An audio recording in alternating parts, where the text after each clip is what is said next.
ছিল। অলরেডি আইন পাস হয়ে গেছে, এটা শুধু ইমপ্লিমেন্টেশন বাকি ছিল। আর আমাদের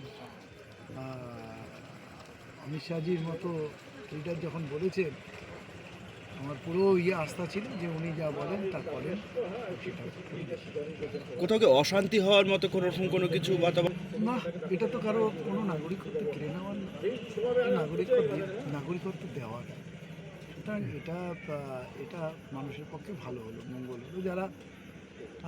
যারা মাইনরিটি, যারা ওই দেশে, অন্য দেশে, বাংলাদেশ, পাকিস্তান, এরকম দেশে যারা মাইনরিটি, সংখ্যালঘু তাদেরকে এখানে মানে এটা মানুষের পক্ষে ভালো হলো। এবং এটা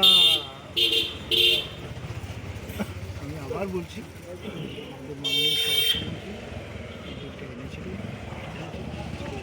প্রধানমন্ত্রী মোদীজির নেতৃত্বে আমাদের ভারতীয় জনতা পার্টি যা যা কথা দিয়েছিল সবগুলো দায়িত্ব সহকারে সেগুলো পাশ করেছেন এবং পালন করেছেন এবং সেগুলো ইমপ্লিমেন্ট করেছেন।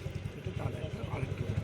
আচ্ছা, লোক করে বলছেন এটা লোকসভা নির্বাচনে অলরেডি তো কতদিন আগে আমাদের পাস হয়ে গেছে। এটা কিছু প্রসিডিওর ছিল, সেই প্রসিডিওর মোতাবেক কাজগুলো আগাচ্ছে।